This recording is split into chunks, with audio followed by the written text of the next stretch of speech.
हर सप्ताह की तरह इस बार भी आपके साथ हूं, आपका होस्ट अरुण शर्मा, और लेकर आया हूं शिक्षक मंच ऑनलाइन वेबिनार सीरीज। आज है शुक्रवार, शाम के बज रहे हैं 4 और आप सब लोगों का बहुत बहुत स्वागत है। आज हम लोग आपके साथ में बात करेंगे आने वाले आकलन के बारे में, जो कि 3 तारीख से 5 तारीख को नवंबर में होने वाला है। और बड़ा अच्छा दिन है 3 तारीख का नवंबर का। हम आपके साथ में आंकलन करेंगे आपके और हमारे द्वारा राजस्थान के शिक्षा में बढ़ते कदम के किए गए प्रयासों का हमारा आंकलन होगा, और साथ में आंकलन होगा विद्यार्थियों का, जिनके द्वारा है वर्कबुक के माध्यम से और आपके द्वारा बनाए गए टारगेटेड सपोर्ट और पीयर लर्निंग के माध्यम से जो प्राप्त की गई दक्षता, उन सब का है वो आंकलन होगा। और आंकलन में इस बार हमने कुछ इनोवेशन किया है, कुछ बदलाव किया है, और वो बदलाव है कि इस बार हम लोग है आर्टिफिशियल इंटेलिजेंस उसका उपयोग करेंगे।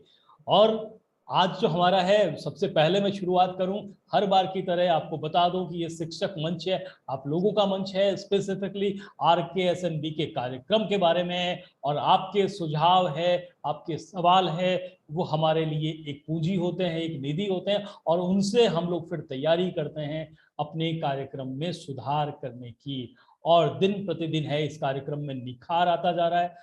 हमारे जो RKSNB के ऐप है, उसमें ज़्यादातर लोग जुड़ चुके हैं, क्योंकि प्रोग्राम जो है उसका जब तक पता नहीं चलेगा सक्सेस का, जब तक कि उसका असेसमेंट नहीं होगा। और आज है वो असेसमेंट होने वाला है, और आज हमारे पास में हम लोग चर्चा करेंगे, बातचीत करेंगे। वो बातचीत करेंगे 3 से 5 नवंबर को होने वाले असेसमेंट के बारे में। और हमारे साथ होंगे एक पीओ प्रधानाचार्य, और खास बात इन प्रधानाचार्य की ये है कि एक शिक्षक सारथी वीडियो है जो आप लोगों के साथ में हमने शेयर किया था, पूरे राजस्थान भर में है, सभी लोगों ने उसको देखा। और उस वीडियो को तैयार करने वाली उसकी नायिका डायरेक्टर जो है कुमुद शर्मा, ये प्रधानाचार्य हैं महात्मा गांधी स्कूल जयपुर में, गांधीनगर में। इनका बहुत बहुत स्वागत है। और साथ में हमारे पास साथ में जुड़ने वाले हैं इस पूरी आंकलन की प्रक्रिया में, प्रश्न पत्र से लेकर के प्रश्न पत्र बंटवाने तक और उसको जांचने की भी कुछ न कुछ जुगत भिड़ाते हुए हमारे साथ में संजय सेंगर सर। ये पंजीयक निदेशालय प्रारंभिक शिक्षा में है, जहां से आंकलन के प्रश्न पत्र न केवल तैयार किए गए हैं, मुद्रित कराए गए हैं, बल्कि आप लोगों तक पहुंचाए जाएंगे। तो हम लोग बात करेंगे कि प्रश्न पत्र आपके साथ में कैसे पहुंचेंगे, प्रश्न पत्र को आपको कैसे हल करवाना है विद्यार्थियों से, और उसके बाद में खास बात ये कि आपके मोबाइल में जो ऐप है RKSNB की, उससे किस तरह से है वो आपको है वो स्कैन करना है और भिजवाना है। ये पूरी की पूरी प्रक्रिया एक वीडियो के माध्यम से तैयार की थी कुमुद मैडम ने, और वो भी हमारे साथ में। तो हम लोगों के लिए तो आज पो 12 है, बनाने वाले भी साथ हैं और बनकर के और वीडियो के रूप में उसको प्रदर्शित करने वाले हमारे साथ है। तो इन पैनलिस्ट के साथ में चर्चा करेंगे, और उद्देश्य हमारा रहेगा इस बात का कि हम जांचें कि आकलन के समय हमारे क्या उत्तरदायित्व है, कैसे हम लोग प्रश्न पत्र प्राप्त करेंगे, प्राप्त करने के बाद में विद्यालय में उसे कैसे वितरित करेंगे, कैसे स्कैन करेंगे, कौन कौन सी बातों का हमें ध्यान रखना है, कौन सी बातों को हमें चूक नहीं जाना है, और कौन सी बातें ऐसी होगी जिसके आधार पर हमें परिणाम यानी कि बच्चों की दक्षताओं की उपलब्धियां हैं वो प्राप्त होगी। बस इन सब बातों को लेकर के मेरा पिटारा मैं खोलता हूं और बात की शुरुआत करता हूं मैं कुमुद मैडम से। कुमुद मैडम, आपका बहुत बहुत स्वागत है। कुमुद मैडम, आपको अपना जो है माइक है वो अनम्यूट करना पड़ेगा। जी मैडम, आपका बहुत बहुत स्वागत। हाँ, thank you sir. Good good evening sir. Good evening, good evening. आज आपको देखने वाले पूरे राजस्थान भर के CBO साहिबान हैं, CDO साहिबान हैं, और इसके अलावा POज को भी हमने वॉलेंट्री है वो इसमें जुड़ने के लिए कहा है। एक्चुअली इस खास बात ये है कि इस पूरे प्रक्रिया में हमारे साथ में CBO का बहुत बड़ा रोल है, DOज का भी बहुत बड़ा रोल है। इसके अलावा सबसे बड़ा रोल होगा वो संस्था प्रधान का होगा, और आप संस्था प्रधान हैं। और आपने देखा है एक वीडियो के माध्यम से, जिसमें आपने वीडियो तैयार की है कि एक संस्था प्रधान है उसके क्या दायित्व होंगे RKSNB के आकलन में। तो मैं आपसे जानना चाहूंगा कुमुद मैम।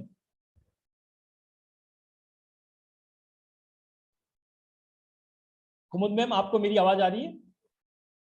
नहीं सर, आपकी आवाज नहीं आ पा रही बीच बीच में। अब हाँ, हाँ, ठीक है, मैं आपसे ये रिक्वेस्ट कर रहा हूं कि आप संस्था प्रधान हैं और आपने संस्था प्रधान के क्या दायित्व होते हैं, किस प्रकार से आप विद्यालय में प्रश्न पत्र पहुंचने के बाद किस प्रकार से हम लोग उसका क्रियान्वयन करेंगे, बच्चों तक पहुंचाएंगे, तो उसमें कौन कौन सी बातों की ध्यान रखा जाएगा। तो मैं आपसे पहला सवाल मेरा ये होगा कि एक संस्था प्रधान के रूप में RKSM-BK में आपके क्या दायित्व हैं, प्लीज सब लोगों के साथ में साझा कीजिएगा।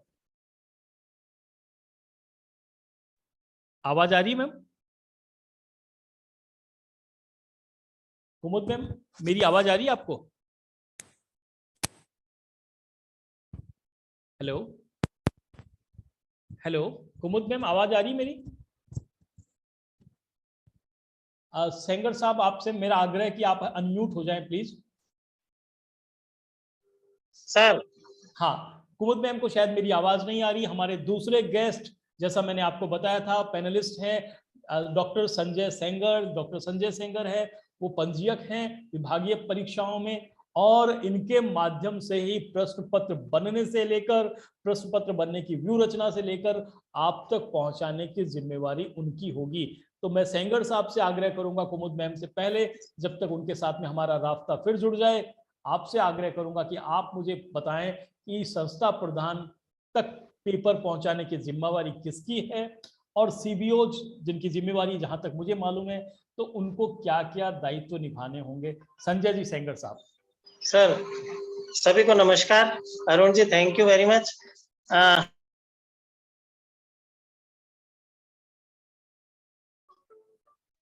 प्रश्न पत्रों कंटिन्यू करिए प्लीज। हाँ हाँ सर, अभी हाल फिलहाल वर्तमान में सभी जिलों तक प्रश्न पत्र पहुंचने का काम बड़ी त्वरित गति से चल रहा है। लगभग जहां तक मेरे पास खबर है 25 जिलों तक प्रश्न पत्र पहुंच चुके हैं, और रेस्ट जिलों तक आज रात तक अथवा कल सुबह सारे के सारे पेपर पहुंच जाएंगे।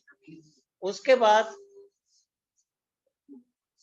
बाद 31 तारीख को शेड्यूल्ड प्रोग्राम रखा है हमने जिलों से ब्लॉक्स तक पेपर्स जाने का, जिसमें माननीय CBO साहिबान जितने भी रहेंगे उनकी महती जिम्मेदारी रहेगी, और वे सभी लोग अपने प्रश्न पत्रों के जो पैकेट्स हैं उनको जिले का जो भी संग्रहण केंद्र डिसाइड किया गया है, मैं यहाँ पे स्पष्ट करना चाहूंगा कि जिले पर जो नोडल अधिकारी के रूप में दायित्व है इस बार डाइट प्राचार्य महोदय को दिया गया है, जो कि CDO साहिबान के साथ कंधे से कंधा मिलाते हुए एक तारतम्य स्थापित करते हुए इस काम को अंजाम देंगे।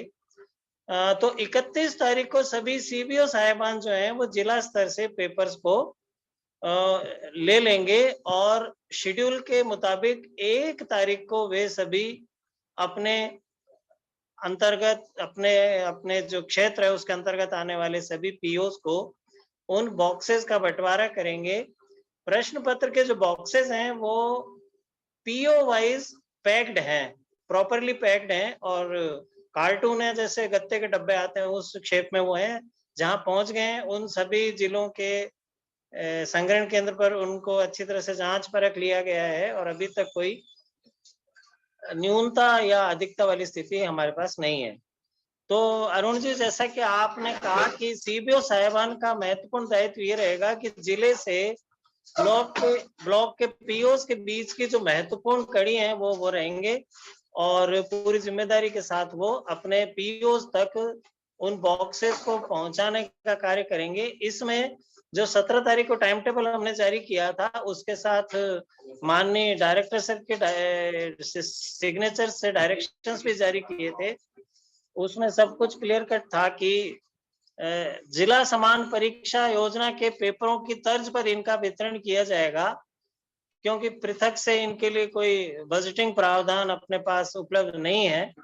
तो सारी की सारी स्थितियां जिला परीक्षा समान योजना के तरह रहेगी सर, और 2 तारीख तक सभी स्कूलों तक ये पेपर पहुंच जाएंगे सर। जैसा सेंगर साहब ने बताया कि 25 जिलों में है वो प्रश्न पत्र पहुंच चुके हैं। प्रश्न पत्र का मतलब है आंकलन का स्टेटमेंट शीट जो है वो पहुंच चुकी है, और बाकी जगह भी पहुंच जाएगी। और आप लोगों से आग्रह है कि जिस प्रकार से समान परीक्षा योजना के प्रश्न पत्र है वो विद्यालय तक पहुंचते हैं, बिल्कुल उसी प्रक्रिया को शामिल करना है अपने कार्य प्रणाली में। और खास बात ये, कुछ जगह से मेरे पास में ये सवालात आए थे कि साहब हमारे यहाँ तो ये प्रश्न पत्र डाइट पे आ रहे हैं तो हम कैसे लें। तो प्रश्न पत्र तो कहीं ना कहीं तो आएंगे ही, जिले में एक स्थान पे आ रहे हैं, आप लोग वहां जाकर के लें। जहां कहीं भी डाइट हेडक्वार्टर पर नहीं है, जिला हेडक्वार्टर पे नहीं है, वहां आप पीओज को वहां बुला सकते हैं। किसी प्रकार का कोई पृथक से बजट है वो नहीं दिया जा रहा है। खास बात यह है, आप लोगों को जिस प्रकार से बाकी परीक्षाओं में आप लोग करते हैं, अपनी प्रक्रिया करते हैं, उसी प्रकार से कर सकते हैं। आप लोग अपने डाइट्स में है पीओज को बुला सकते हैं, और सीबीओज है वहीं पर पीओज के माध्यम से है बांट सकते हैं, जिससे कि है उनको एक साथ है वितरण की समस्या का सामना नहीं करना पड़े और समय की भी बचत हो। साथ साथ में ये काम भी किया जा सकता है कि वो प्रश्न पत्रों को लेकर के और सीबीओ कार्यालय में जाएं या सीबीओ के किसी हेडक्वार्टर की ऑफिस में जाए और वहां जाने के बाद में वो बांटें। इससे है कम से कम 2 दिन लगेंगे, एक दिन है जिले से लाने के लिए, दूसरे दिन है ब्लॉक से स्कूलों तक पहुंचने के लिए। तो जो आप लोग बेहतर समझते हैं, अच्छा समझते हैं, वो करें। और संग्रहण केंद्र और वितरण केंद्र है वहां पे जहां हो तो वहां पर आप लोग ये ध्यान रखें कि आप लोग सुरक्षा की पूरी है चाक चौबंद रखें, पाबंदी रखें, ध्यान रखें, क्योंकि इसका उतना ही महत्व है ये मान के चलिए जिसका जितना कि बोर्ड की परीक्षाओं का होता है। और पहली बार हम लोग है प्रश्न पत्र पहुंचने के बाद में आप लोगों को पैकेट्स के रूप में जो स्कूल का प्रश्न पत्र मिलेगा, उसके बाद में उनको सहेज कर रखना है। सहेज कर रखने का मतलब है सीधा रखना है, मोड़ना नहीं है, तोड़ना नहीं है। और इसके अलावा जब प्रश्न पत्र बट जाए तो भी ये ध्यान रखें कि कम से कम 1 से 5 तक के 3 से 5 तक के विद्यार्थी हैं, वो प्रश्न पत्र को कहीं से मोड़े तोड़े नहीं। ये क्योंकि यही प्रश्न पत्र है हमारी उत्तर पुस्तिका का भी काम करेगा, क्योंकि जब हम इसका स्कैन करेंगे तो है वो स्कैन होने के बाद में आप लोगों के परिणाम तक पहुंचाने का एक सारथी के रूप में काम करेगा, एक साधन होगा। और खास तौर पे ये भी कि जो 6 से 8 तक के बच्चे हैं उनको प्रश्न पत्र के साथ साथ में एक OCR शीट दी जाएगी, जिसमें उनके वैकल्पिक जो प्रश्न पत्र हैं उनके है प्रत्युत्तर उनको लिखना होगा। हमारे साथ में जैसा मैंने बताया कि एक प्रधानाचार्य भी हैं जिनका नाम है कुमुद शर्मा, जयपुर से हैं ये। मैं मैम से पहले भी जुड़ने की कोशिश कर रहा था, तकनीकी कारणों से जुड़ नहीं पाया। उनसे मैं आग्रह करूंगा कि वो बताएं, अब प्रश्न पत्र है सेंगर साहब के प्रश्न पत्र है वो ब्लॉक तक पहुंचे और ब्लॉक तक स्कूल तक पहुंच गए। अब स्कूल में पहुंचने के बाद इन प्रश्न पत्रों की जिम्मेवारी पूरी होगी, वो संस्था प्रधान या पीओ या यूसीबीओ की है। अब आपको क्या क्या करना है, कौन कौन सी बातों का ध्यान रखना है, कुमुद मैम। जी सर। तो जैसे ही पैकेट हमारे विद्यालय स्तर पर पहुंचेंगे, हम उन्हें जैसे पूर्व में बोर्ड परीक्षाएं कराते थे तो बोर्ड परीक्षा प्रश्न पत्र भी अलमारी में सील करके रखे जाते थे, उसी तरह ये पैकेट जब हम प्राप्त करेंगे तो अलमीरा के अंदर रखेंगे और अलमीरा को बाहर से परीक्षा प्रभारी और प्रिंसिपल अपने सिग्नेचर, डेट और टाइम डाल के सील कर देंगे।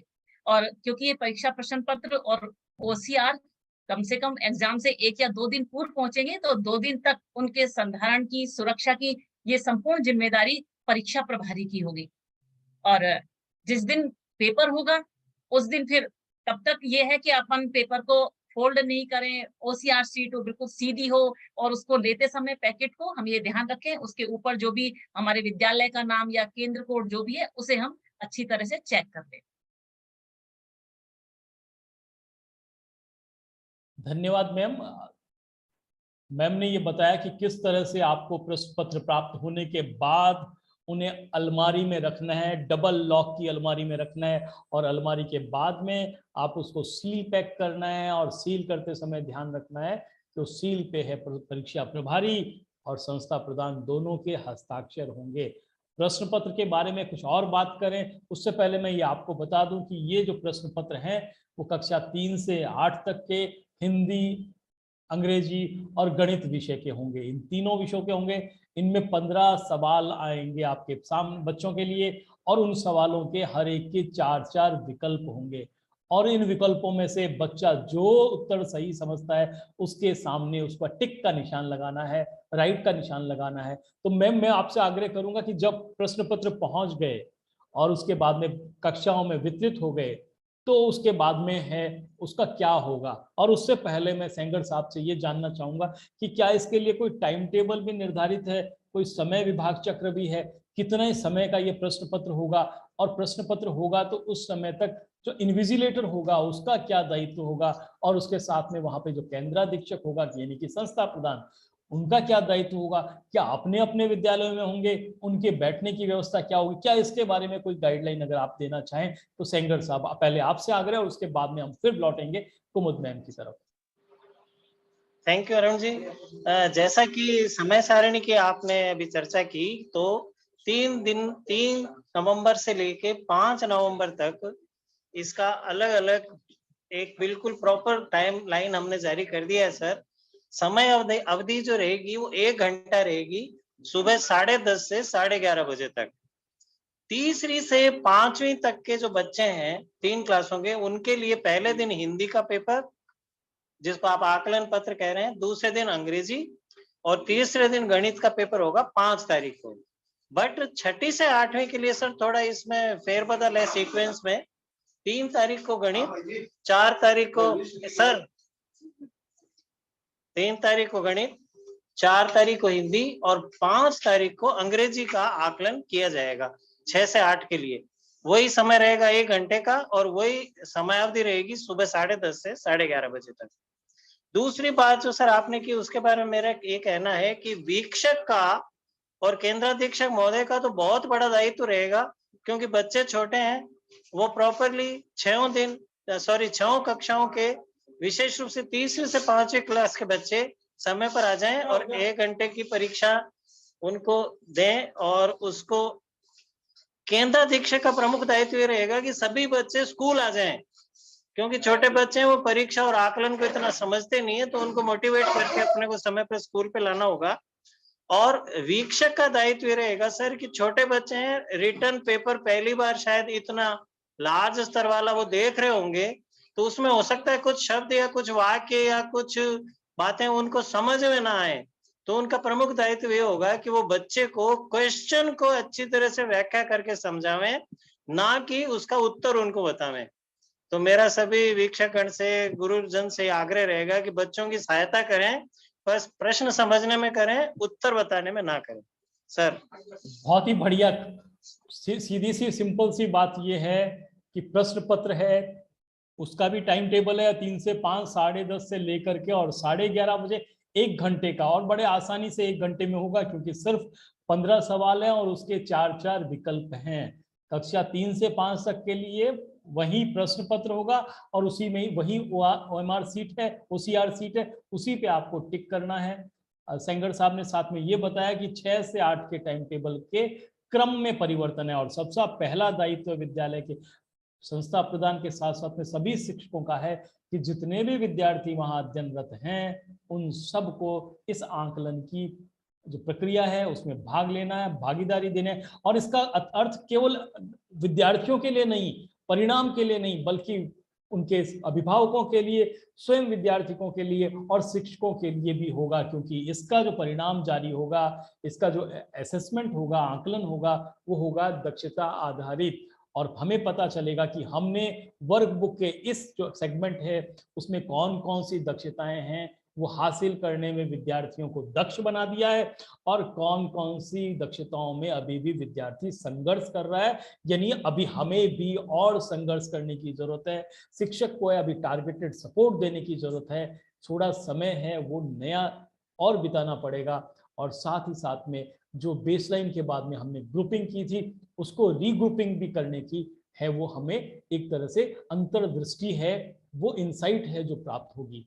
अब मैं वापस आता हूं मैडम कुमुद के पास में। कुमुद मैडम की खास बात ये थी कि इन्होंने जो वीडियो बनाया था मुझे बहुत अच्छा लगा था, उसमें एक एक स्टेप्स बताए थे कि जिस कैसे वो परीक्षा का प्रश्न पत्र है अलमारी में बंद है, अलमारी से निकल करके है वो पहुंच रहा है शिक्षक के पास में और शिक्षक से विद्यार्थियों के पास में। तो ये जो यात्रा है, प्रश्न पत्र की जो यात्रा है, आकलन पत्र की जो यात्रा है, जो प्रारंभ हुई थी आपकी अलमारी से निकल करके और पहुंची विद्यार्थी तक, इसके बीच में कौन सी बात ऐसी है जो ध्यान में रखने की है और आप हमारे साथ में साझा करेंगे? कुमुद मैम प्लीज। अलमारी से पेपर निकल के बच्चों तक पहुंचे, उससे पहले संस्था प्रधान का ये दायित्व होगा कि वो सभी टीचर्स के साथ मीटिंग अरेंज करे और उस मीटिंग में प्रत्येक शिक्षक को ये जानकारी दे कि इस परीक्षा का उद्देश्य क्या है, इसकी अवधारणा क्या है। दूसरा, जो भी बच्चों का टाइम टेबल है वो ये बताए कि पूरे राज्य भर में एक ही टाइम टेबल निर्धारित है, उसी के अकॉर्डिंग ये परीक्षा हमें करानी है। ये नहीं कि परीक्षा प्रभारी की गलती से कि कोई भी पेपर दे दिया, हिंदी की जगह इंग्लिश का दे दिया, ऐसा नहीं होगा। ये राज्य भर में समान टाइम टेबल निर्धारित है इसका। तीसरा जो मेन है वो सीटिंग अरेंजमेंट का है कि हम किसी भी तरह ये नहीं चाहेंगे किसी भी विद्यालय में कोई भी बच्चा नकल करे या चीटिंग करे, क्योंकि ये कोई ऐसा एग्जाम नहीं है जिसके कारण कि बच्चे को परसेंटेज निर्धारित हो रही है या पास हो रहा है, उत्तीर्ण अनुत्तीर्ण हो रहा है, वो चीज नहीं है। केवल बच्चों का आकलन है। हम ये जानना चाह रहे हैं कि बिहाइंड ग्रेड से बच्चों को क्लास ग्रेड तक, क्लास लेवल तक लेकर आना। इसलिए हम सीटिंग अरेंजमेंट इस तरह से करेंगे कि हर क्लास के बच्चों को एक रूम, कक्षा कक्ष में एक ही क्लास के बच्चों को नहीं बिठाएं। जैसे थर्ड, फोर्थ, फिफ्थ के बच्चे हैं, उनमें से जो भी रूम की कैपेसिटी है उसके वन थर्ड बच्चे हम तीनों क्लासेस के मिक्स करके बिठाएंगे। और इस बात का भी ध्यान रखेंगे कि किसी एक क्लास के मैक्सिमम 50% बच्चे ही हम एक क्लासरूम में बिठाएं। तो इस तरह से सीटिंग अरेंजमेंट का जो चार्ट बनाना है वो हम 1 से 2 दिन पूर्व ही तैयारी कर लेंगे। उसके बाद इन्विलेशन एलोकेशन की स्थिति आती है कि हम उस टीचर की ड्यूटी उस रूम में नहीं लगाएं जिसमें उस सब्जेक्ट का एग्जाम है। यदि हिंदी का एग्जाम है तो हम मैथ्स वाले टीचर को लगा सकते हैं, या थर्ड क्लास को जो टीचर पढ़ा रहा है उसमें उस टीचर को लगा सकते हैं जो 6th क्लास को पढ़ाता है, जिससे बच्चे और टीचर में वो कोऑर्डिनेशन नहीं हो कि बच्चा चीट कर सके। इसलिए मेन जो सावधानी है वो हमें यही रखनी है कि बच्चा नकल नहीं करे। उसके बाद जब जिस दिन नियत समय पर एग्जाम है उस समय हम बच्चों को सीटिंग अरेंजमेंट के अकॉर्डिंग समय से पूर्व ही बिठा देंगे, और बिठाने के बाद अब टीचर का नंबर आता है कि टीचर उन बच्चों को निर्देशित करे, निर्देश दे कि उन बच्चों को कैसे इन पेपर्स को करना है। तो जो 3rd to 5th class standard के बच्चे होते हैं सर, वो छोटे होते हैं, इसलिए उन बच्चों को टीचर ये निर्देशित करेगा, इसलिए उनके लिए ओसीआर सीट नहीं रखी गई है। वो अपने आंसर्स उस क्वेश्चन पत्रक में ही देंगे। हर क्वेश्चन के 4 विकल्प हैं, उन 4 विकल्प में 4 स्क्वायर्स बने हुए हैं जिनमें एक में टिक लगाना है। तो टीचर बच्चों को ये समझाएगा कि चारों स्क्वायर में टिक नहीं लगाना, जो उत्तर है केवल उस बॉक्स में ही पेंसिल से टिक लगाए। और स्टार्टिंग में रफ शीट की तरह रफ यूज भी कर ले और उसके बाद जो सही आंसर है उस पर टिक लगाए। तो टीचर उनको निर्देश देगा, साथ में ये भी कहेगा कि जो प्रश्न पत्रक है उसमें अपना नाम, क्लास, रोल नंबर उसे सुस्पष्ट और पाठ्य अक्षरों में अंकित करे, जिससे स्कैन के समय कुछ त्रुटि नहीं हो। उसके बाद जो 6 to 8 के बच्चे हैं सर, उनको क्या होगा कि उनके साथ पेपर के साथ साथ ओसीआर सीट भी दी जाएगी। तो प्रश्न पत्रक और साथ में ओसीआर सीट को भी मोड़े नहीं और उस ओसीआर सीट पे अपना नाम, रोल नंबर, विषय इनका अंकन करें। और टीचर जब इन्विलेशन करते हैं उस समय जो हिंदी का पेपर होगा तो जो 3rd to 5th वाले बच्चे हैं उनको हिंदी में पढ़कर बता सकता है कि उसका, लेकिन अर्थ नहीं समझाना, उत्तर नहीं बताना। इसी तरह इंग्लिश और मैथ्स के जो पेपर हैं उनमें बच्चे को इंग्लिश में हिंदी में अनुवाद करके बता सकते हैं और बच्चे को क्वेश्चन समझाने में मदद कर सकते हैं। तो वहां पर ये कार्य होगा क्लासरूम में जब बच्चों को पेपर वितरित कर दिए जाएंगे उस समय। हाँ, धन्यवाद कुमुद मैम। पर मेरे जेहन में एक सवाल आया, उससे पहले सेंगर साहब, हमारा जो ये वेबिनार होता है उसमें हम लोग है जो पहले से हमारे दिमाग में जो सवालात आते हैं वो तो करते ही करते हैं, साथ में हम लोग जो हमारे फील्ड में दर्शक गण होते हैं वो लोग हमें है मैसेज के माध्यम से जो सवाल भेजते हैं उनका भी हल करने का प्रयास करते हैं। तो एक सवाल है मैं लेता हूँ, वो है हमारे पास में प्रकाश चंद्र जी ओझा का। ओझा साहब कहते हैं आंकलन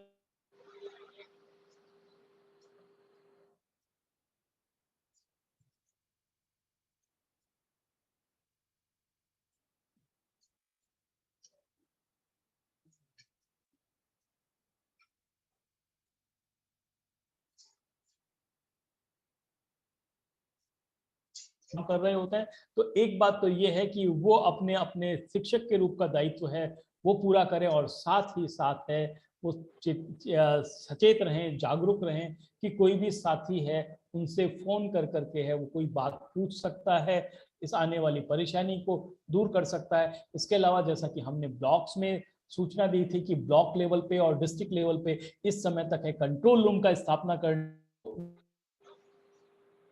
उस कंट्रोल रूम के प्रभारी हो सकते हैं, जिससे कि किसी भी प्रकार की ब्लॉक के 10वें भाग में या ब्लॉक में आने वाली समस्या है प्रश्न पत्र के मामले में उनका वो निस्तारण कर सके। तो इस प्रकार से जो मेरे जितने सीबीओ साहब जुड़े हुए हैं उनसे मेरा आग्रह कि अपने यहाँ पे है वो कंट्रोल रूम स्थापित कर दें। निदेशालय में भी कंट्रोल रूम रहेगा और इसी तरह से नीचे भी। तो उनसे आग्रह मेरा ये है कि वो इस कंट्रोल रूम के माध्यम से इनका उपयोग करें। और कुमुद मैम, दूसरा मेरा सवाल ये है कि आप है जयपुर शहर में प्रिंसिपल हैं, आपके पास में बहुत सारा स्टाफ है, लेकिन मैं तो एक छोटे से प्राइमरी स्कूल में का टीचर हूँ। मेरे पास में क्लास 3, 4 और 5 का मुझे आकलन करना है। अब मैं अकेला अध्यापक हूँ या मुश्किल से मेरे पास में एक और सहयोगी अध्यापक है। तो ऐसे में तो मैं जो आप है सिटिंग अरेंजमेंट की जो बात कर रही है उसमें, या फिर है कि हिंदी गणित को बदल कर करें, तो उसमें मैं किस प्रकार से समाधान करूं। असल में हमारा जो है जहां रिसोर्सेज है वहां हम समाधान कर सकते हैं, लेकिन जहां तो हमें है परिस्थितियां अलाउ नहीं कर रही, उसको हम किस प्रकार से करेंगे, इस बारे में भी चर्चा हो जानी चाहिए। मेरे हिसाब से ये है कि आप बिठाते समय ऐसे बिठाएं कि आपस में बच्चे हैं वो आसपास न बैठें, थोड़ा दूर बैठें, नजर में रखें, उनको ये न रखें कि हम लोग आपको है किसी काम को करने के लिए रोक रहे हैं, बल्कि ये उनके मन में ये भावना आनी चाहिए कि शिक्षक हमारे सहयोग के लिए। और खास बात ये है दोस्तों कि आप उस समय है उनकी मदद अवश्य करें, लेकिन मदद इस बात के लिए कि वो प्रश्न को समझ लें, प्रक्रिया को समझ लें, प्रक्रिया में इन्वॉल्व हो जाएं, और फिर देखिएगा वो किस प्रकार से टिक लगाते हैं। और टिक लगाने के बाद का जो काम शुरू होगा उसके बारे में हम लोग चर्चा करेंगे मैडम से। लेकिन उससे पहले मैं सेंगर साहब से आता हूं फिर दोबारा, और सेंगर साहब से आग्रह करूंगा कि इसमें आज की जो वेबिनार में है वो सीबीओज भी जुड़े हुए हैं, सीडीओज भी जुड़े हुए हैं, क्योंकि अवलोकन करने के बाद में मॉनिटरिंग का जो पूरा काम है वो तो इन्हीं लोगों का है। तो इनसे क्या अपेक्षाएं हमारी कि क्या क्या है एक सीबीओ को, सीडीओ को और अन्य जेडी साहब को वो करना चाहिए और वो करें, हमारी क्या अपेक्षाएं उनसे हैं? सेंगर साहब। सर पेपर वितरण तक की तो बात चूंकि अपन कर चुके, अब ड्यूरिंग द एग्जाम 3 दिन की जो विजिट्स रहेंगी सर, वो इनसे अपेक्षा है कि हालांकि नाम तो इसको अपन उड़न दस्ता दे रहे हैं फ्लाइंग स्क्वाड, पर चूंकि बच्चे छोटे हैं तो फ्लाइंग स्क्वाड जो जाएगी वहां पर उसका हम एक फॉर्मेट जारी कर रहे हैं सर जल्दी ही। वो एक गूगल फॉर्म होगा जिसमें कि साधारण सी बातें कुछ होंगी, बट वो जो अनुभव और अनुभूतियां हैं वो छोटे से फॉर्मेट में आएंगी नहीं। तो इनसे मेरी मुख्य अपेक्षा तो ये रहेगी सर कि मोटिवेशन का काम करें ज्यादा से ज्यादा बच्चों के लिए, टीचर्स के लिए, संस्था प्रधान के लिए, और यदि कुछ वो डिरेल्ड हो रहे हो, अपनी लाइन से भटक रहे हो, तो उनको सही रास्ता दिखाकर इस परीक्षा में अपना पूरा सहयोग दें सर। बस यही अपेक्षा रहेगी सर।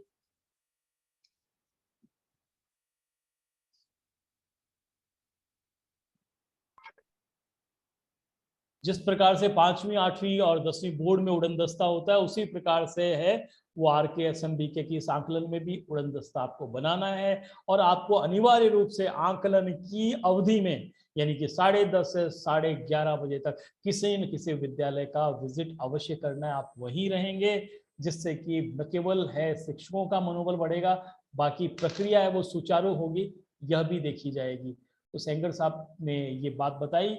और खास बात ये है इसमें ये और है कि स्कूल में टीचर्स हैं, वहां पर अगर कम है तो मैंने आपको बताया कि कम टीचर्स हैं, उससे किस प्रकार से है हम लोग रखेंगे। लेकिन खास बात जो बार बार आप लोगों ने कहा था कि चीटिंग नहीं करें, चीटिंग करें। छोटे बच्चे हैं, अगर चीटिंग कर भी ले तो क्या फर्क पड़ेगा? कुमुद मैम, इस बारे में कोई आपकी बात है? छोटे बच्चे हैं, हमने क्या करना है, अगर कर ले तो कर लें। इसके बारे में आपका क्या कहना है? और आप जो विभागीय निर्देश हैं और आप जो एक शिक्षाविद के नाते समझते हैं, कृपया उस बारे में मुझे बताइए। सर, चीटिंग तो बिल्कुल किसी भी हाल में होनी नहीं चाहिए। चीटिंग इसलिए नहीं होनी चाहिए क्योंकि इससे बच्चों का भविष्य निर्धारित नहीं हो रहा। लेकिन अगर वो चीटिंग नहीं करेगा तो हमें वास्तविकता का पता चलेगा कि बच्चा किस ग्रेड का है, बच्चे में कितना ज्ञान है, और उसे हम उसके कक्षा स्तर तक लाने में हमारी हेल्प करेगा। और यदि चीटिंग हो गई तो हम उसको जान ही नहीं पाएंगे, शिक्षक जान ही नहीं पाएगा कि इस बच्चे में कौन सा लेवल का है। तो सही इसलिए कह रही चीटिंग, है मैडम ने, बिल्कुल सही कहा। हमारा जो उद्देश्य है आंकलन का, उद्देश्य है कि हमारी प्रक्रिया की गति और उसकी उपलब्धि को जानना है, और जिससे कि हम आगामी समय के लिए कार्य योजना तैयार कर सके। खास बात यह है कि हम लोग हैं उन विद्यार्थियों का मदद इस रूप में करें कि वो इस प्रक्रिया के भागीदार बने, लेकिन इस रूप में कतई न करें कि उन्हें ये सवाल नहीं आता था, उन्हें वो दक्षता अभी हासिल नहीं हुई है, और हम उस दक्षता को छोड़ करके उसकी अगली सीढ़ी की तरफ, नई दक्षता की तरफ बढ़ जाएं, जिससे कि पीछे की दक्षता है वो अभी भी पीछे रह जाएगी। तभी तो हमने पिछले 2 सालों में कोरोना में जो दक्षता में लॉस हुआ था, कॉम्पिटेंसीज जो नहीं इकट्ठी कर पाए थे, विद्यार्थी प्राप्त नहीं कर पाए थे, लर्निंग जो लॉस कर दिया था उन्होंने, जो विस्मृत हो गई थी कॉम्पिटेंसीज, उन्हें पुनः प्राप्ति के लिए कार्यक्रम प्रारंभ किया है। अब मैं इसके बाद में प्रश्न पत्र हो गया। प्रश्न पत्र के अंदर है, बच्चों ने आपने जैसा बताया पेंसिल से टिक भी कर दिया। तो टिक करने के बाद में रोल शुरू होगा शिक्षक का। तो पहली बात तो यह है कि प्रश्न पत्र विद्यार्थी कैसे करेंगे। वो जब कर रहे हैं, आपने बताया पेंसिल से टिक लगाएंगे, 15 सवालों पे लगाएंगे, 1 घंटा है उसके लिए। और उसके बाद में क्या रोल होगा टीचर का, और कौन कौन सी बातें उसको ध्यान में रखनी है। कुमुद मैम प्लीज मेरे साथ में ये भी बात शेयर कीजिए।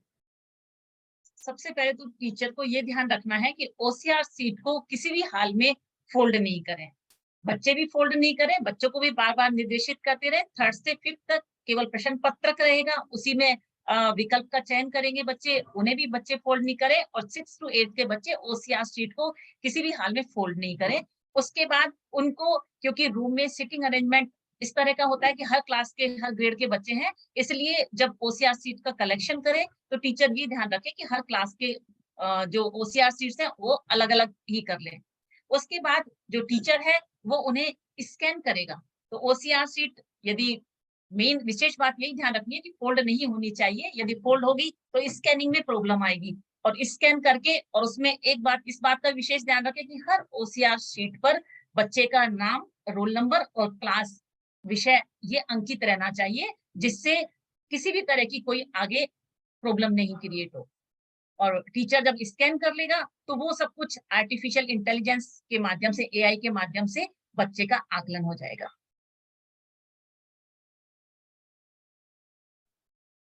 प्रश्न पत्र को किसी भी तरीके से ये न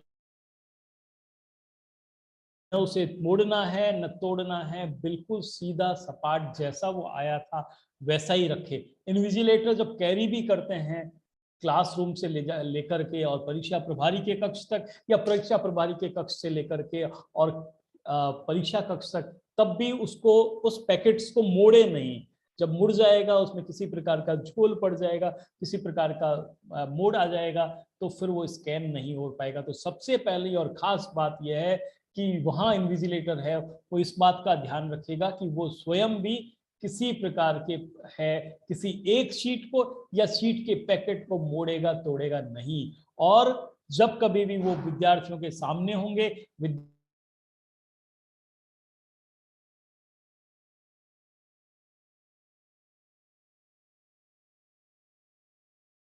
तोड़ा नहीं जाए, क्योंकि अगर मुड़ जाएगा, टूट जाएगा, तो स्कैन करते समय वो सही स्कैन नहीं कर पाएगा, ये रहेगा। अब स्कैन हो गया, सॉरी, वो तोड़ा मोड़ा नहीं गया, अब उसको स्कैन करना है टीचर को। टीचर को स्कैन करते समय किन किन बातों का ध्यान रखना चाहिए, कुमुद मैम प्लीज। स्कैन के समय तो टीचर को यही ध्यान रखना चाहिए कि पेपर बिल्कुल जो अपना RKSMB के ऐप है वो टीचर्स पहले ही डाउनलोड कर चुके हैं।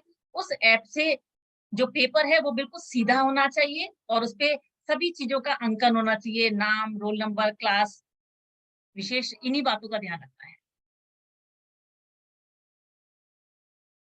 उसको मैं और एड ऑन करता हूं कि वो आप समतल जो प्रश्न पत्र था, आंसर शीट थी, हमारा आंकलन प्रपत्र था, उसको स्कैन करते समय अलग अलग एक एक विद्यार्थी के अलग अलग है प्रश्न पत्र को स्कैन करना है।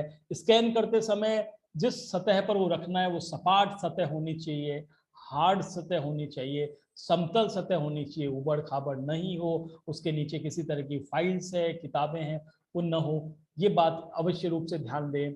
और इसके अलावा जो है उसकी सतह है वो डार्क हो, ऐसी सतह नहीं हो कि जिसमें है प्रश्न पत्र जो है हमारा आंसर शीट है उसका रंग है वो कहीं उड़ जाए।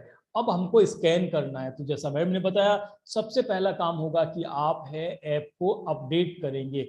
अब है अभ्यास सीजन है, तो 30 तारीख तक के लिए है, और 30 तारीख के बाद में अभ्यास के बाद में एग्जाम सीजन शुरू हो जाएगा, असेसमेंट सीजन शुरू हो जाएगा ऐप का। ऐप आपसे अपडेट मांगेगा, आप लोग अपडेट करने के लिए प्रोत्साहित करें, सभी शिक्षकों का अपडेट करें। और अपडेट करने के बाद में जब वो आप स्कैन के उस पर जाएंगे, तो स्कैन पे जाने के बाद में आप सही विद्यार्थी का नाम भरें, आप सही क्लास का नाम भरें, और सही सही विषय का नाम भी भरें। इन तीनों का नाम भरने के बाद में किसी समतल सतह पर है एक एक शीट को, एक साथ सभी शीट को नहीं, 20 विद्यार्थी हैं तो 20 के शीट को एक साथ नहीं, एक शीट को रखें, नाम पूरा भरने के बाद में स्कैन करें, और स्कैन करने के बाद में आप 2 काम कर सकते हैं। अगर आप ऐसे एरिया में हैं जहाँ पे इंटरनेट काम कर रहा है तो आप तत्काल ऐप पे अपलोड कर दें, अगर नहीं कर सकते तो कोई भी नहीं बात नहीं है, उस शीट को है अपनी गैलरी में स्टोर करके रख लें, जब कभी भी आप नेट वाले एरिया में जाएंगे तो आप इसको अपलोड कर सकेंगे। एक एक करके हर एक विद्यार्थी का जो प्रश्न आंसर शीट है उसको आपको स्कैन करनी है।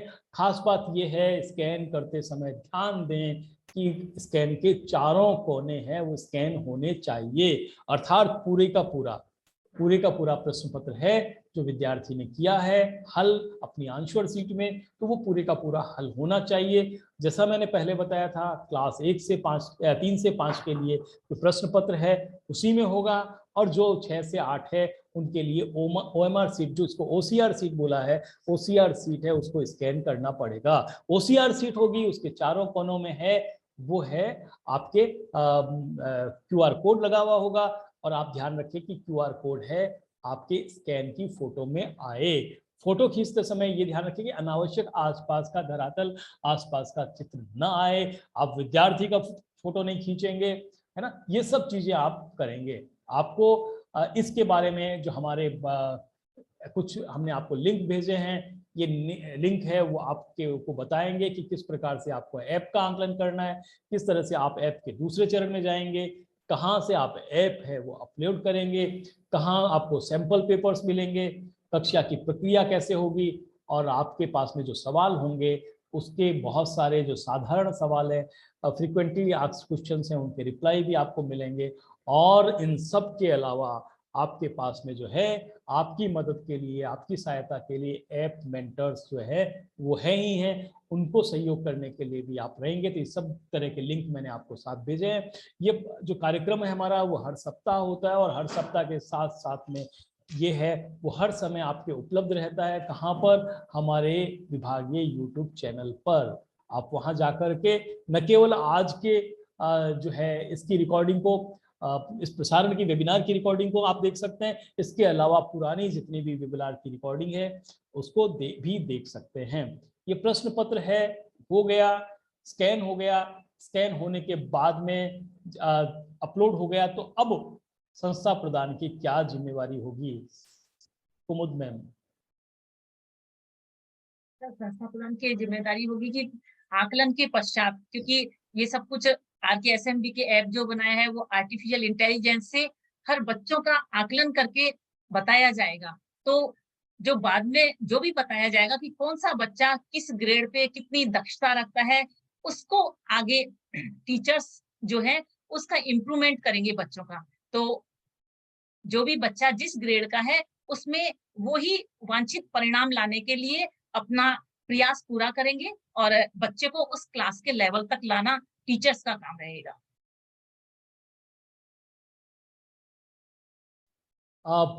आपको शायद मैं और अपडेट कर देता हूं मैडम की बात को ही आगे जोड़ते हुए कि ये जितना भी आंकलन आपका होगा ऐप में डालने के बाद में आर्टिफिशियल इंटेलिजेंट अपना काम करना शुरू कर देगी और एनालिसिस करेगी आंसर्स को, और उसके आधार पर आपको एक हॉलिस्टिक रिपोर्ट कार्ड तैयार होगा।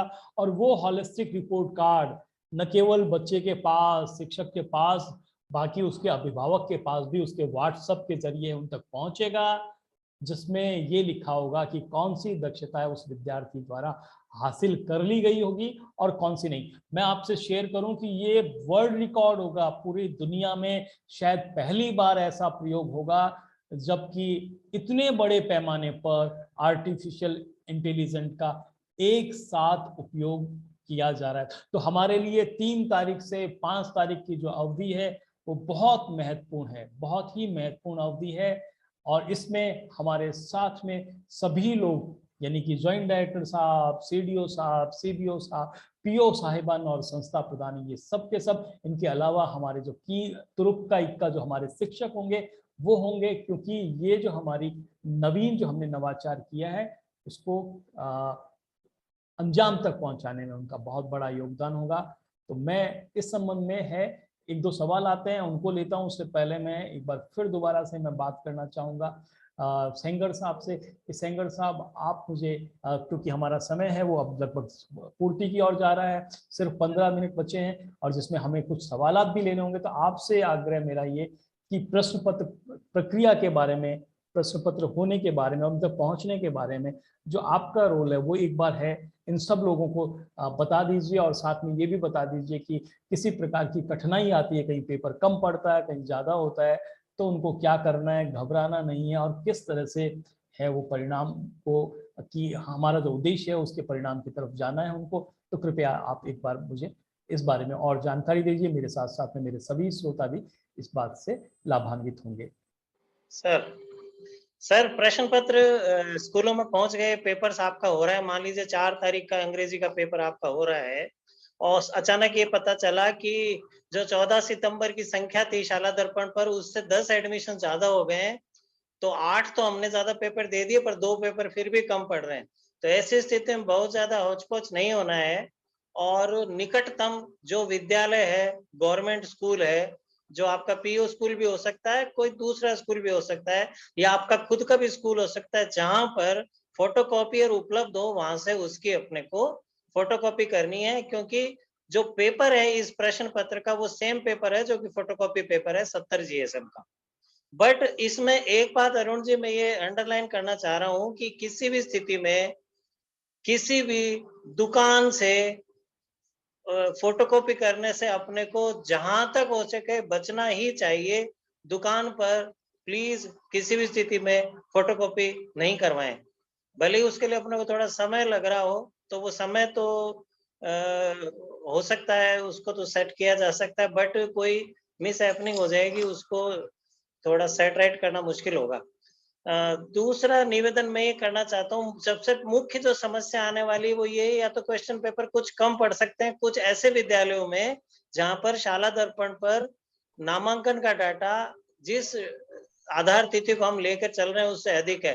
हालांकि हमने अगले 10 के गुणक में पेपर भेजे हैं आपको, प्रत्येक विषय के, प्रत्येक कक्षा के, पर फिर भी कम पढ़े ये हो सकता है। दूसरा समस्या आ सकती है कि अंग्रेजी माध्यम स्कूलों में शाला दर्पण पर अंग्रेजी माध्यम का इंडिकेशन ना होने के कारण हो सकता है कि गणित विषय के हिंदी माध्यम के प्रश्न पत्र पहुंच जाएं।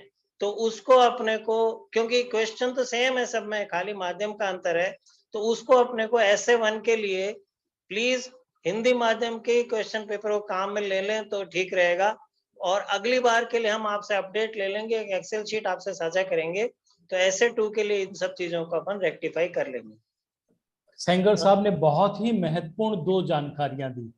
सबसे पहली जानकारियां ये कि हर एक विद्यालय में 10 के गुणक में अतिरिक्त प्रश्न पत्र दिए गए हैं, यानी आप घबराएं नहीं। आपके यहाँ 30 बच्चे उस समय थे और 31 बच्चे थे और अब 40 भी हो रहे हैं, तो कोई घबराने की जरूरत नहीं है। 40 प्रश्न पत्र आपके उस पैकेट में आपको मिलेंगे, सबसे पहली बात ये। और ब्लॉक मेंटर्स, और हमने जैसा बताया कि ब्लॉक पर जो हमारा कंट्रोल रूम होगा जहाँ पे ब्लॉक मेंटर्स होंगे, उनका ये दायित्व होगा कि वो इस बात को पहले ही आंकलित कर लें जब आप लोग प्रश्न पत्र दे रहे होंगे, बांट रहे होंगे, कि कहाँ प्रश्न पत्र की कमी या बेसी है। क्योंकि प्रश्न पत्र है वो 1 तारीख को है वो बट जाएंगे और अभी आप ज्यादातर जगह पहुंच गए हैं। तो जिन विद्यालयों में परिवर्तन हुआ है छात्र संख्या में, तो पहले ही मैनेज कर ले।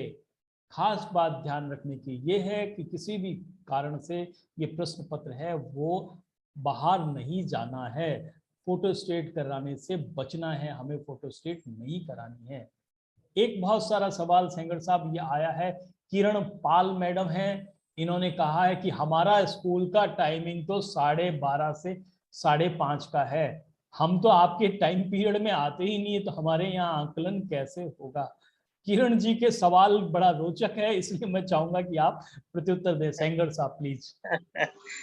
किरण जी की जो ये चिंता है, ये थोड़ा सा इसको ऐसे रेक्टिफाई करें मैम, क्योंकि परीक्षा का जो समय सारणी है वो विद्यालय की समय सारणी से ऊपर होती है हमेशा, तो इसको मैनेज करना पड़ेगा। पूरे स्टेट की समय सारणी है, तो जो पहली पारी का आपका विद्यालय है उनसे आपको ये कहना पड़ेगा कि 10:30 से 11:30 3 दिन हमारे इन बच्चों के परीक्षाएं होंगी, तो उस समय के लिए निर्धारित कक्षा कक्ष खाली और आपका सुबह वहां पर पदार्पण आवश्यक रहेगा उसी समय कराने में, क्योंकि पूरे स्टेट की एक ही टाइमलाइन है।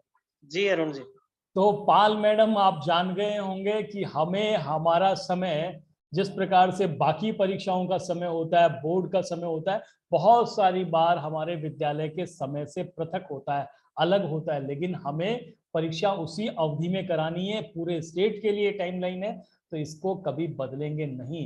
एक हमारे और साथी हैं, इनका नाम है कैलाश जी शारदा, और ये कहते हैं, ये कुमुद जी के लिए कह रहे हैं कि रोल नंबर का कोई विशेष सीरीज है। मैम आपने तो रोल नंबर की बात हमसे की है, या पहले से अलॉट करके रखें, या वही रखने हैं, या कुछ नए बनाने। तो मैम आप इन्हें कुछ गाइड करना चाहें, कैलाश जी ये जानना चाह रहे हैं।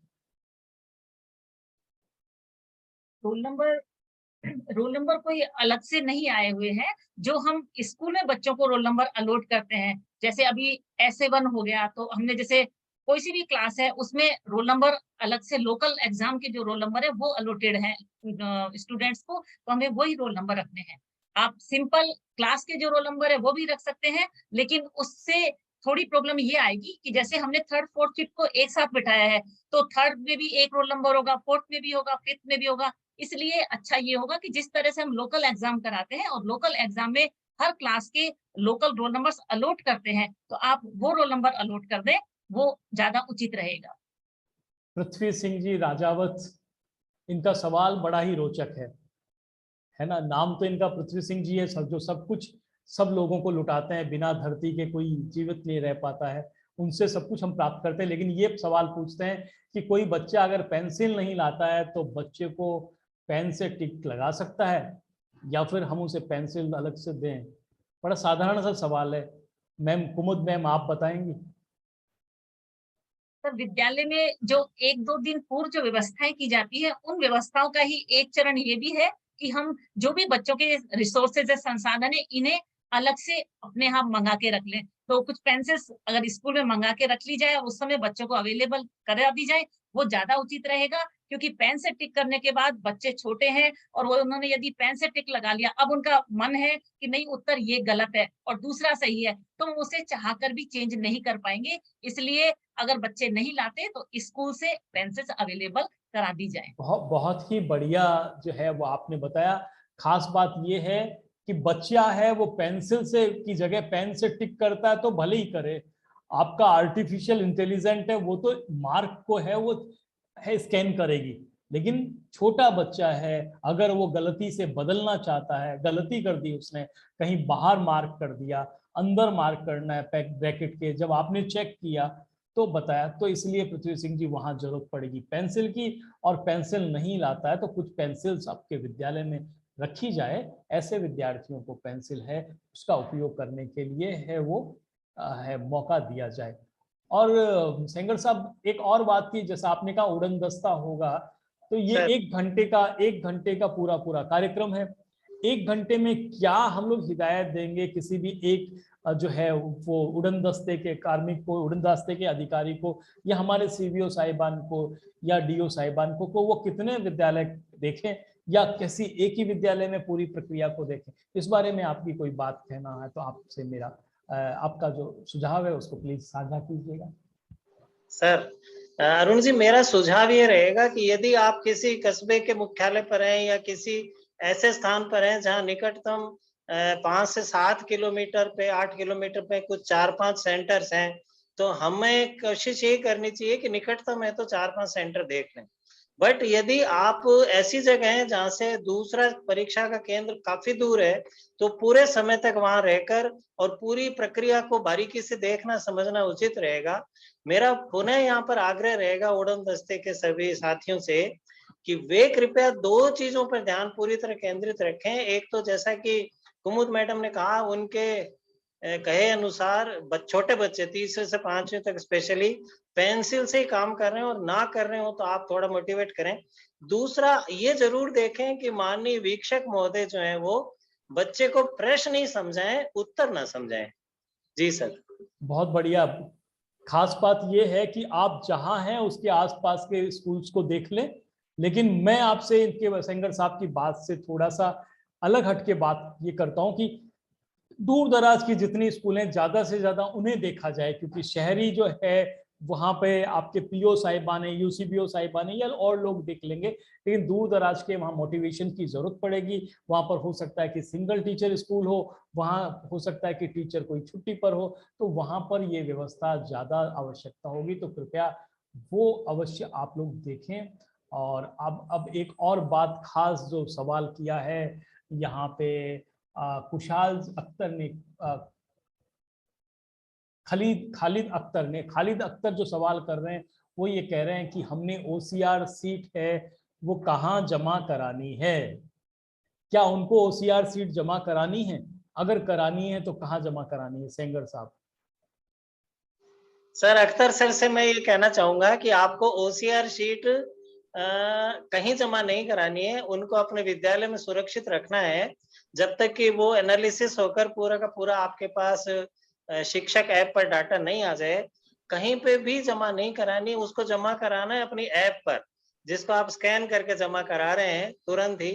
एक अरुण जी सर, मैं थोड़ा सा एक बात इसमें और जोड़ना चाहूंगा कि प्रयास ये किया जाए कि जिस दिन परीक्षा हो सेम डे उसी दिन हम इसको ऐप पर स्कैन कर लें, क्योंकि अंतिम तारीख 7 तारीख माननीय डायरेक्टर सर द्वारा कही गई कि 7 नवंबर तक तो स्कैनिंग का काम पूरा हो जाना चाहिए। तो हम इसको अगर इकट्ठा करके रखेंगे तो अपने ऊपर बर्डन बढ़ता जाएगा। तो अच्छा यही होगा कि जिस दिन आप परीक्षा दे दें उसके बाद इस ओसीआर स्कैन को शिक्षक ऐप पर जमा करा दें अख्तर जी, बाकी उसको फिजिकली तो अपनी अलमीरा में रखना है विद्यालय। जी बिल्कुल सही सर ने ये कहा कि आप लोगों को उसको स्कैन करना है, अपलोड करना। वास्तव में ये जो पूरी प्रक्रिया है, ये जो आर्टिफिशियल इंटेलिजेंस का जो है इनपुट आया है हमारे इस पूरे कार्यक्रम में, उसका कारण ही यही है कि शिक्षकों को थोड़ा सा बोझ कम किया जाए और उनका मुख्य मकसद है वो अध्यापन अध्ययन हो। इसी कारण से शिक्षकों के बोझ को कम करने के, कार्यभार को कम करने के लिए ये किया गया है। स्कैन करें आप और भूल जाएं। अपनी जो स्कैन की हुई ओसीआर सीट है, उत्तर पुस्तिकाएं हैं, उनको इकट्ठा करके उत्तर पुस्तिकाओं की तरह परीक्षा रूम में रख लें। ये खास बात आप लोगों को कर लेनी है। और साथ में एक बात और, जैसा कि सेंगर साहब ने कहा कि आप लोगों को उसी दिन प्रयास करेंगे प्रत्येक विद्यार्थी की स्कैन करके अपलोड कर दें। लेकिन ऐसे स्कूल्स जहां पर अकेला शिक्षक है या ऐसे स्कूल जहां पे इंटरनेट की है वो कनेक्टिविटी प्रॉपर नहीं है, उनके लिए हमने 7 तारीख तक का समय दिया है, जिससे कि उनको थोड़ा सा समय, अगर कोई परेशानी आती है, इंटरनेट कनेक्टिविटी नहीं आ रही लेकिन मैं अकेला ही शिक्षक हूँ, मुझे गणित की भी करनी है, अंग्रेजी की भी और हिंदी की भी, तीसरी की भी, चौथी की भी, 5वीं के लिए, तो मुझे थोड़ा समय लगने की है, इसलिए हम लोगों ने 7 तारीख तक का समय दिया है। लेकिन 7 तारीख का अर्थ ये है कि आप 7 तारीख को कर दें, क्योंकि उसके बाद में शुरू होगा आर्टिफिशियल इंटेलिजेंस का खेल और वो बना के देगा आपको हॉलिस्टिक कार्ड, जो कि बताएगा विद्यार्थियों के दक्षताओं की, उपलब्धियों को। तो आज का जो हमारा है सेंगर साहब और कुमुद मैम की लगभग है वो 4,500 लोग हमारे साथ में लगातार लाइव रहे हैं। हो सकता है कि टोटल व्यू करने वालों की संख्या बहुत ज्यादा हो, इसकी जानकारी हमें बाद में मिलेगी। और हमारे पास में लगभग 800 सवालात बहुत सारे अलग अलग लोगों के आए थे, लेकिन हमने कुछ सवालों को आपके साथ में साझा किया। आप लोगों का बहुत बहुत धन्यवाद, आप हमारे यहाँ पधारे इस वेबिनार में। और दोस्तों, हर बार की तरह इस बार भी हमारी वेबिनार है वो बहुत रोचक रही है, और इसलिए है ये हमारी स्वाभाविक रूप से है, रुचिकर रहनी आवश्यक थी, क्योंकि 3 तारीख से 5 तारीख तक RKSMBK का पहला पड़ाव जो है हमारी आंकलन, ये आंकलन विद्यार्थियों का और साथ साथ में हमारे कार्यक्रम का आंकलन है, वो होगा। आप सब लोग मेरे साथ में जुड़े, आपका बहुत बहुत धन्यवाद। Thank you. जय भारत, जय हिंद।